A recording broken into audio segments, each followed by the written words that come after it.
Cientistas deram o maior passo até hoje nos estudos sobre esquizofrenia. Eles descobriram que a doença tem um fator genético importante.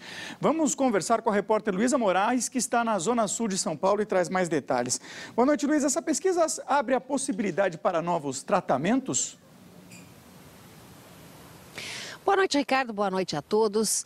Tudo indica que sim. O estudo publicado na revista Nature sugere que a esquizofrenia pode ter causas biológicas que tornariam uma pessoa mais suscetível a desenvolver sintomas psicóticos. Os cientistas deram um passo fundamental para a criação de novos tratamentos, numa área que não registra grandes avanços desde a década de 70. Pesquisadores de 35 países analisaram a formação genética de 37 mil pacientes com esquizofrenia e compararam com os códigos genéticos de outras 110 mil pessoas sem a doença. Após o cruzamento de dados, cientistas descobriram mais de 100 genes que podem levar a pessoa a desenvolver a síndrome. 83 nunca tinham sido identificados. A esquizofrenia é um transtorno mental complexo. Os doentes evitam o contato social e o cérebro sofre alteração química que causa delírios e alucinações, como ouvir vozes. Os sintomas costumam aparecer entre os 17 e 30 anos de idade. Em todo o mundo, mais de 24 milhões de pessoas são afetadas pela esquizofrenia, 1,5 milhão aqui no Brasil. A doença apresenta diferentes graus. Em alguns deles, com o acompanhamento médico apropriado, o paciente consegue levar uma vida normal. Mas os surtos da esquizofrenia podem ser perigosos. Em fevereiro desse ano, no Rio de Janeiro, o cineasta Eduardo Coutinho foi morto a facadas pelo filho, Daniel Coutinho, após uma crise. Em outro caso, também em fevereiro, Alessandro Souza Xavier empurrou Maria da Conceição de Oliveira nos trilhos do metrô, na estação da Sé, em São Paulo. A mulher perdeu um braço. Alessandro é portador de esquizofrenia e contou à polícia que teve um acesso de raiva. Eu converso agora com o psiquiatra Davis Rocha, que é do programa de esquizofrenia da Unifesp. Doutor, boa noite. Para a gente entender o que essa pesquisa significa de fato, ela abre um novo leque de possibilidades de tratamento para a doença? Abre sim, abre porque todo psiquiatra, todo médico, cientista sonha em fazer uma terapia gênica. Você ir ali, alterar aquele gene defeituoso e promover a cura da doença. A gente pode achar certas associações de genes com resposta ao tratamento. A gente pode proporcionar um tratamento mais adequado, uma medicação que vá mais direto nos sintomas de esquizofrenia com os pacientes que têm determinados genes. Mas eu diria que é bem melhor no sentido de você evitar essa doença.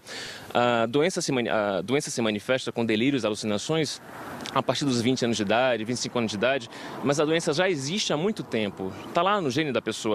Então, se eu tenho, por exemplo, um paciente com esquizofrenia e ele tem um irmão, eu posso fazer uma avaliação genética nesse irmão para verificar se ele tem a probabilidade de desenvolver a doença, se aqueles genes também existem na pessoa saudável até então. Então, eu posso promover alguma intervenção, uma terapia, um acompanhamento mais próximo para evitar que a doença se desenvolva nesse irmão, nesse parente da pessoa que tem a doença. Agora, a gente sabe que ainda existe muita desinformação e preconceito em relação às doenças psiquiátricas e que também só 5% das pacientes que têm esquizofrenia têm comportamento violento. O que pode desencadear nesse caso, como os casos que a gente viu na reportagem agora há pouco?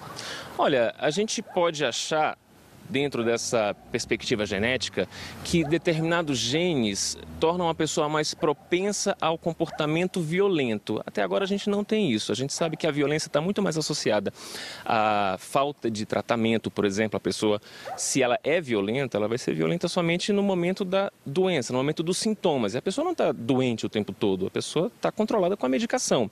A gente sabe que episódios prévios de violência chamam a atenção para novos episódios. Então, quem comete um episódio de violência geralmente tem um histórico, tem uma ficha longa de violência. Mas, enfim, na perspectiva genética, a gente pode achar determinados fatores que possam estar associados a um determinado comportamento mais violento e aí, sim, a gente pode dar terapias mais adequadas para esse tipo de manifestação.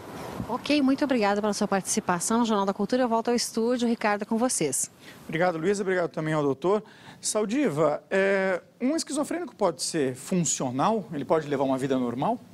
Ele pode, com limitações, não vai ser totalmente funcional, mas ele pode, com o controle de medicação, especialmente se ele tiver apoio, tiver um ambiente protegido de trabalho, ele vai funcionar. Agora, eu gostaria, eu acho que talvez a única contribuição, digamos, mais consistente que eu posso fazer no jornal de hoje é exatamente sobre isso. O telespectador deve conhecer alguém que teve esquizofrenia, ou ter na família, ou conhecer um caso de esquizofrenia. Sabe que é uma das doenças mais devastadoras para a pessoa que sofre da doença, como para a família. E a gente sabia já que a esquizofrenia tinha um componente genético importante. A novidade não é definir que a esquizofrenia tem um componente genético. Estudos de gêmeos mostram que gêmeos, por exemplo, se você tem um gêmeo univitelino, mesmo óvulo fecundado, se você tem um irmão esquizofrênico, a chance do outro desenvolver esquizofrenia é quase de 50%. Se você tem um gêmeo bivitelino, ou seja, 2 óvulos fecundados, a chance de você ter se um irmão tem esquizofrenia, o outro cai para 11%. Ou seja, já se sabia da influência genética, não é única, fatores ambientais podem fazer isso. Então a medicina caminhou muito da ideia de que a esquizofrenia era o fruto de uma mãe desleixada ou agressiva para chegar numa doença orgânica. E o que esse estudo mostrou, e é um estudo enorme, por isso que tem autores de vários países, é um consórcio mundial de esquizofrenia que acompanhou um pouquinho mais de 30 mil esquizofrênicos com quase 100 mil controles. E mostrou quais são os genes que estão alterados. E mais ainda, ele identificou mecanismos.